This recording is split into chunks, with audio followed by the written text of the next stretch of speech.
Hello, everybody. Welcome, welcome, welcome. This is Dr. Kelly OMD. I'm your board certified OBGYN and healthcare executive here to help you live your healthiest and wealthiest life.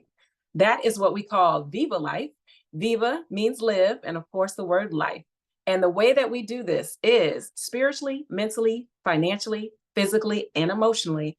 We make sure that we offer you top-notch education, encouragement, and inspiration through our webinars, as well as our daily podcast, Viva Life SPF Me, on your favorite platform, and something that's called an affirmation room, where we get together and we verbalize the things that we're letting go of, the things that we are grateful for, and what we want to see happen in our lives, things that make a difference, not only for us, but in others' lives as well. So that being said, everything that we say here is from our own personal beliefs, and it does not represent anything or anyone other than that. So that means no other organizations or consultants that we work with or for.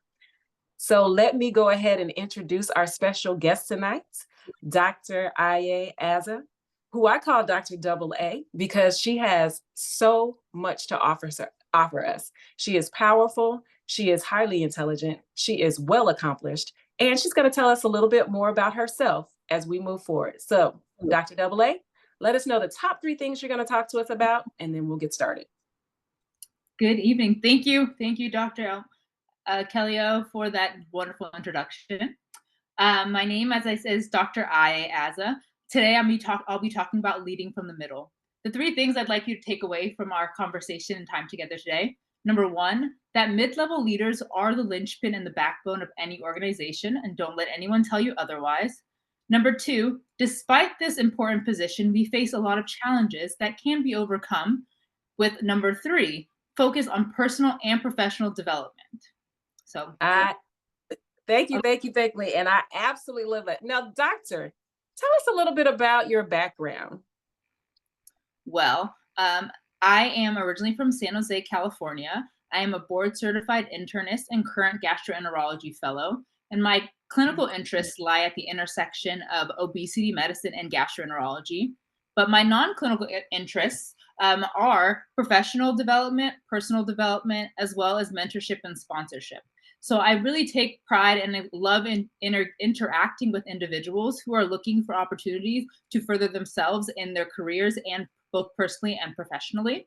And over time, while I've spent a lot of my time with medical students and early career physicians, over time I've learned that a lot of the messages that I like to put forth resonate with people at all levels throughout their journey. So thank you very much for the time today to talk with your audience. I absolutely love this, and I'm going to let you take it from here. You have the floor, so give it to us. All right, so before we get started today, who's familiar with the term mid-level, leading from the middle? Show of hands. Got 1, maybe 2. All right, so it may be a new concept, but I'll define it for us before we get started so we're all on the same page. Leading from the middle means being a leader even when you don't have that official title. So it's taking initiative, really, and inspiring your team to drive change and act as a problem solver, a mentor, and even a motivator, all while balancing the responsibilities of your role as well as the expectations from your superiors. So today we'll explore this unique role, as well as identify some of the challenges that we face in this role, and then give you some practical tips to walk away with to help you navigate this mid-level leadership role. Or if you're a senior leader, how to support your mid-level leaders as well. So as I said, I say we because I describe myself as a mid-level leader in my current role. So as mid-level leaders, we're the vital connective tissue of our organizations. So we serve as a bridge between both our senior leadership and the people on the front lines doing the work. So we play a pivotal role in translating our organization's vision to actionable day-to-day activities. And so while doing this, we're responsible for motivating and empowering others, as well as ensuring alignment of our organizational goals and then driving organizational excellence. And specifically, we have influence in the organizational culture. And so when we think of culture, we can say, oh, what does our organization profess and what values do we put forward?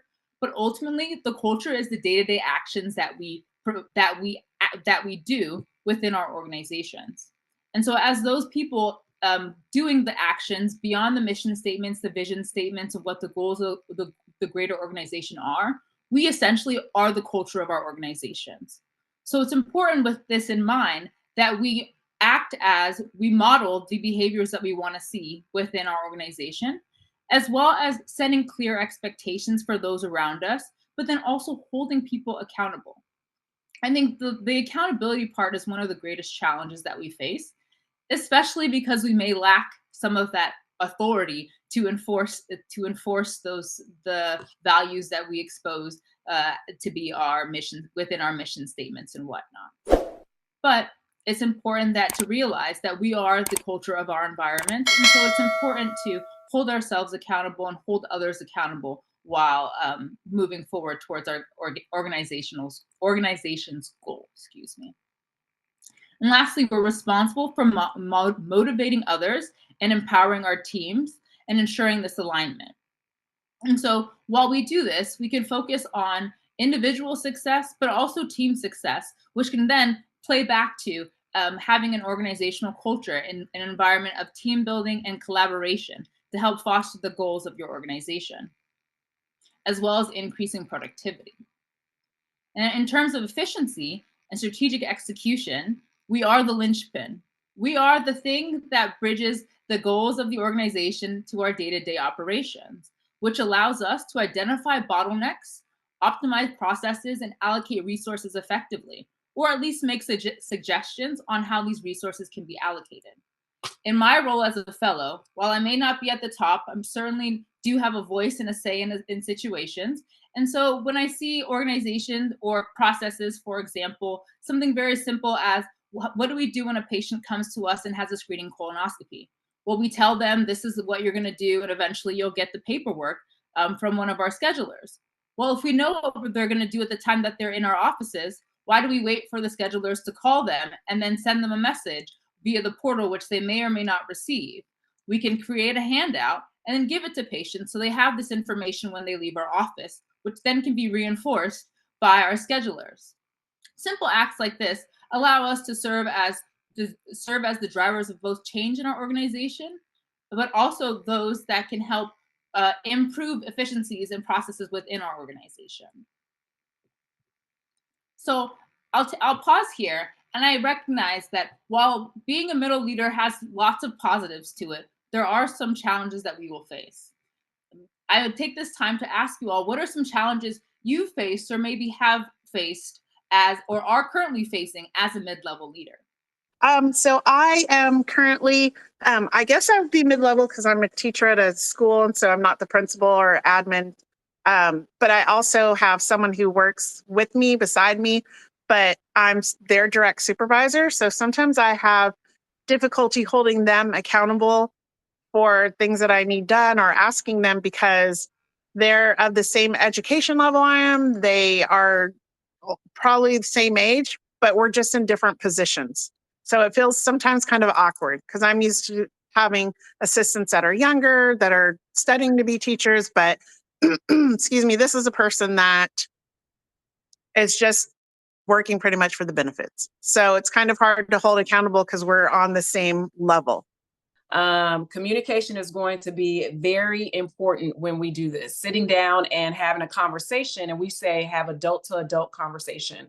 Adult to adult conversation is so important because you don't want to ever, even if this is a person that is your staff member, if somebody is equal to you, if somebody is your supervisor, you don't want to ever have a non-adult to adult conversation with somebody that is a fellow adult. And even sometimes this is important for children, people that are younger than you. The reason why is because we have to come from a place of respect. When we come from a place of respect and we have open lines of communication and expectation, then that absolutely helps us be the best that we can be, as well as that person to present to them the self that they can. Now, I also remember you saying that the person is there mainly for their benefits and not to advance the organization. Is that true as well? They are part of the organization and other factors Okay. but not necessarily in this position. They're not like studying to be a teacher. They're already where they need to be. Okay. Does that make No sense? problem. Yeah. And it looks like Dr. Azah is back. So the question was, how do you lead when you have to lead one of your fellow colleagues?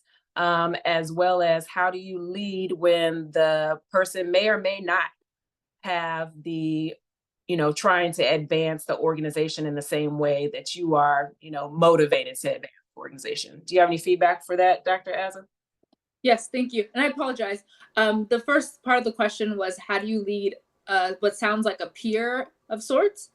And I think the challenge with leading peers is that they may not see you as in a position of authority, which can be a challenge. What I would say is when leading others of similar, it sounds like, I believe you said similar age to you, although you may have some degree of positional authority, but it's important to really get them on board, find out what their interest is and what their goal is within the organization. And then have them rooted in that goal, help them help the organization. I think when you find a way to connect people with whatever the common goal is, it helps them then motivate them to work more in line with your goals. Now, in terms of leading peers, I actually found myself in a situation when I had someone that was older than me that I was in charge of at this time.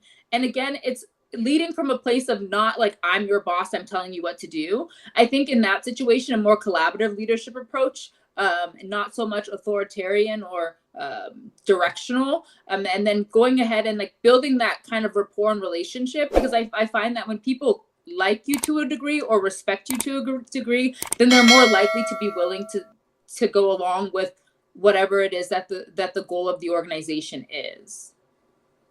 Does that answer your question? Yes. Awesome. Thank you. Okay. I love that. Is being recorded. I love that, Dr. Azah. The reason why is because we are talking first about, communicating with people and from an adult to adult conversation. So you're always respecting who they are, as well as making sure that the expectations are, stated and that you have open lines of communication. And I think both of us know, and many of us know on this line, that there are times when we're going to be leading our peers and you're going to be leading your supervisors, right? Especially if you're leading from the middle, you're leading up, down, sideways, and all of that stuff. So I love what you said as far as figuring out, where, and I always say where their gifts, skills, and talents lie, and allow them to bring those forward as you're moving forward to lead them in the direction that you need to go as far as whatever the mission is or whatever the focus is for that. So thank you so much for that question and answer. And then I see MS Miles. If you wanted to come off mute and you have your hand raised. Yes, I will say one of the challenges that I face is just not being perceived as confrontational. I often do not think the way the majority think. And so sometimes I have a lot of thoughts, a lot of great ideas, so to speak. And so I just am trying to learn when to voice those ideas. And I also don't have a very soft voice. So sometimes when I say things, it sounds a bit authoritative, even if I don't mean it in a bad way. So those are just some of the challenges that I face. Yeah. Well, thank you very much for sharing that. Now, I can definitely read that when you said you have a strong voice. I always feel like my voice, I say it projects. Sometimes people say, why are you yelling? I'm like, I'm not yelling. I'm just passionate or whatnot. This is my normal tone. I'm not trying to convey some degree of anger or whatnot. But I think having to hear, I think the word that we want to avoid is aggressive, right? And I think as a leader, it's important to know yourself. And so the fact that you know that when you sometimes talk and project and have conversations, your voice may come across louder or more forceful than what your intent of your communication is. But then I think taking a step back and realizing intent versus impact and that difference. So you may think that, okay, I'm not trying to be confrontational. I just wanted to get my point across. But if when I'm getting my point across, the impact of my delivery is that people find me confrontational or whatnot, then I think there's a balance between, do I change myself for this environment, or do I change the environment to fit myself? And I think it's a bridge there. So knowing yourself, one, and knowing how you communicate, and then finding strategies to maintain your authenticity while communicating effectively. One thing that you did say is that you said that you have a lot of opinions and thoughts that may be different than what the group is, which I think is awesome. I think that really fosters innovation and bringing in new ideas and having new thoughts and whatnot. But it also creates a space where you don't have to. People recognize that you don't have to be within the majority to have your voice heard. So I would definitely encourage you to keep giving those ideas and thoughts. What I would say is that if you find it's all the time, pick and choose your battles or your moments of greatness. So maybe it's not everything that you have to be oppositional to, but if there are some things that you say, I'm very passionate about this, I don't believe that we're heading in the right direction, then I think voicing your opinion is an amazing skill, and having the confidence to do so with authority is great. And I think relying on someone in the workplace that you trust as well, that you can then ask, well, how was this received from you? Because not every opinion is opinion that you need to listen to. So realizing that if you find a confidant that you can trust, and you can bounce off your communication style, and then just polish it around the edges. And one thing that I like to do to check myself is then take a deep breath, and I say, okay, do I feel like my voice is coming from here? If it's up here, then it's probably a little bit more forceful than I intend. And so I take a deep breath and start over. And then that allows me to reset that tone, where it may not always sound as aggressive as what you intended to come across as. Does that answer your question? Yes, thank you. No, of course. I just love all of that. First of all, thank you for the question, the response. Authenticity is so important, but we all know that we have to be able to navigate so many personalities and experiences that people have had. I remember when I was a little, like, 7th, 8th grader, and I used to talk on the phone with my best friend, and it sounded like her grandmother was yelling every single time she opened her mouth. I was like, are you in trouble? Do we need to go? So we just have to realize that certain, and especially in different cultures, different backgrounds, different arenas or environments, people have different tones of voices, as well as different octaves of voices.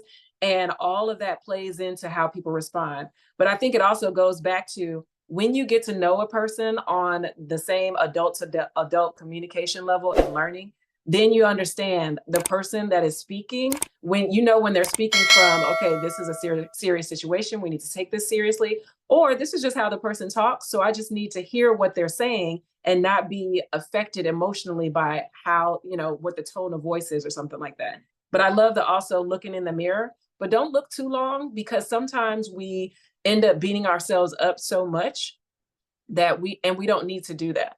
I like the fact that you take off your mask and you speak as you are and how you are in appropriate situations. And so people can get to know you and understand you, so that in the future, they are or are not offended by who you are, and just listen to what you're trying to say and lead in the right direction. And if we stay mission focused, that makes such a huge difference. So you all are so on point. And I think we had a couple of messages in the chat that said, keep standing on business, be who you are, keep being you. I love it. And then somebody said, someone had said, maybe I should just use your inside voice. Know your surroundings and understand those surroundings, but be exactly who you were created to be, so people can get used to you. That's why people don't know who we are, because they haven't gotten a chance to meet us. Certainly. All right. And the reason why I added that chat was because I heard nothing of what she described in her voice. And I know from experience that some people actually, it's called success bullying. And I know that some people are just simply targeted because of things that they cannot control, because they are a woman or they are a Black woman or whatever. So that's why I just encourage people to be themselves, especially when I detect nothing that would be unprofessional or aggressive. So thank you for allowing me to share. Absolutely. And you always drop nuggets. So thank you. Dr. Azah, go ahead. Yes, and I want to say thank you too for your questions, because those are actually two of my first two tips in helping to navigate the space of middle leadership. Number one is building those strong connections. So going back to what our first question, asking about how you work with a peer or lead a peer, whether they're in peer in age or in position, it's building those connections and standing on and using those relationships to then leverage you to the next level and then help you accomplish the goals of your organization.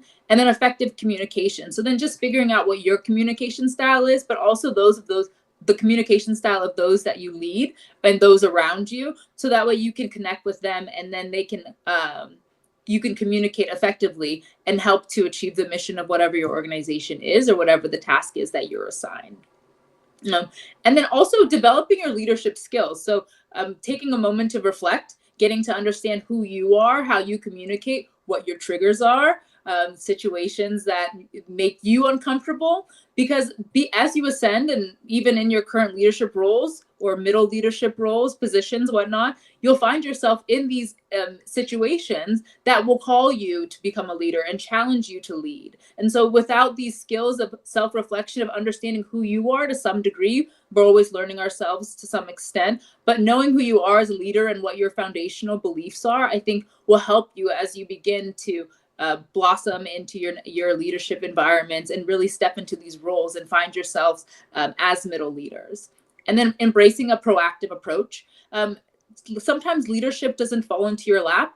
Really, I believe in blooming where you're planted. So you may find yourself in an opportunity where you weren't told that you were the leader, but you have an opportunity to stand up and become a leader, whether it's just working in the clinic and proposing some ideas and being a champion for change, or really being the face of a movement or a project within your organization to help them move in the direction that they're looking to. But then also it's voicing an opinion that's contrary to what the mainstream is and taking the organization a different direction. I think having that confidence and understanding who you are and also what you bring to the table will help you develop as a middle leader and then eventually ascend into those senior leadership positions.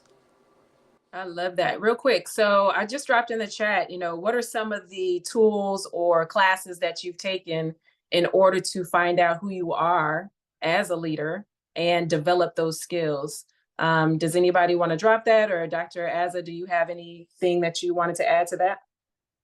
Well, I will say, as our audience is typing some things up, is one of the things I did was a 4 lenses course, a communication course. I think that was a great tool to not only learn who I was, but how I communicate, and then how other people communicate as well, based on whatever color they may be, and then also recognizing what conflicts may come up based on the differences in viewpoints of the color styles. I know that I'm not sure if it's a free course because it's something that I did as part of a larger organization, but that was something that I did do. The Myers-Briggs is another popular one I know that comes up oftentimes, and understanding who you are as a person, which then will translate to your leadership style as well. And then we also have in here, Gallup is another one. So just real quick, how many people have utilize a leadership tool to figure out who they are and how they lead? You could just thumbs up or thumbs down, just real quick. Because I think that sometimes it's not until we are at higher levels of leadership that we actually even get access to these. And imagine if when you came in as a early leader, that you got access to this information and you were able to utilize it as you grew in your leadership experiences. So I think I got 1 or 2 people saying that they have done these different tools. So okay, Dr. Azah, please continue. Yeah, so as we're wrapping up here today, our time together, I just want you all to remember that mid-level leaders are the backbone of your organization, and we serve as the bridge between strategy and execution. And by embracing our unique role and identifying what our skills are, but recognizing the challenges that we may face, but then ultimately prioritizing both professional and personal development, we can elevate ourselves while simultaneously lifting up our organizations. So I challenge you all to serve in those middle leader roles, to serve as middle leaders and to do so with pride and dignity. And those that may be in more senior roles, to take a moment to just remember when you were a little middle leader and the challenges that you face, and then find ways to support those middle leaders within your organization as well. Absolutely. Thank you very much for our time together. Thank you, thank you, thank you. So, hand clap, definitely. Thank you. Just throw the emojis in the chat. for Dr. Azah. I think that this is, first of all, people pay lots of money to be able to hear a high level, mid-level leader like this speak and give them the tools for this. So thank you, Dr. Azah, for that. If anybody has any questions, please go ahead and drop it in the chat. And I just want to do something a little bit different than we have done in the past, but something we all know we do on a regular basis. So one of the things that we do in our podcast, as well as something called the Affirmation Room, is we have a word of the day and our affirmation that is associated with that. So Dr. Azah, what is your word of the day? And do you have an affirmation and or gratitude statement that you would like to share with us? Well, given that we're talking about leadership, one of my favorite, I say leadership mantras is "you belong here." I have it on my desk, and I think it's really important to just remember that wherever you are, you do have a purpose there, whether it's to help the organization grow, help you grow and learn from that environment. But I think that it's an opportunity for you to reflect and develop further as a person. So just remember, wherever you are is where you belong. And so don't let anyone tell you otherwise. I absolutely love that. I need to put that on my desk as well. You belong here. Wonderful. All right. Let's see if we have any more questions at this time. Let's see. Great job. I also love how you came back online like nothing happened when your connection was interrupted. Small, but speaks volumes. I'm telling y'all, she is the business. So thank you, Dr. Azah, my favorite AA, for being on here. I've learned something from you, and I know our group has learned as well. Remember, everybody, this is Dr. Kelly OMD. We are Ask Dr. Kelly OMD. You're here on Ask Dr. Kelly OMD. Please follow us on all our social media, Viva Life Health Hub, as well as Dr. Kelly OMD. We also like to extend to you the fact that, yes, we have the webinars, the podcast, but there's also something called the Affirmation Room and our journal. So we're going to drop the link in the chat. And if you wouldn't mind clicking on that link, you can get into all of the things that we have to offer. And if you need your own leadership coaching, go ahead and click on I want to be a member and you will get this coaching. And the charge is located on there. So thank you for being with us. Thank you, Dr. Azah, and have a wonderful evening, everybody. And thank you. She is available on LinkedIn at Ayee Azah. Have a wonderful evening. Don't forget to do what? Viva Life. All right. Thank you for being a part of the Viva Life experience. I'm Dr. Kelly OMD, board certified OBGYN and healthcare executive. If you like what you heard, then please go ahead and like, share, and subscribe. The reason why is because we are trying to educate, encourage, and inspire 1 million people to live their healthiest and wealthiest life. And this is what we're bringing you. We're bringing you educational videos. We're bringing you podcasts. We are bringing you webinars with subject matter experts, including myself, about the topics that affect you the most. So go ahead, like, subscribe, and share. We are everywhere. Have a wonderful day. Viva Life.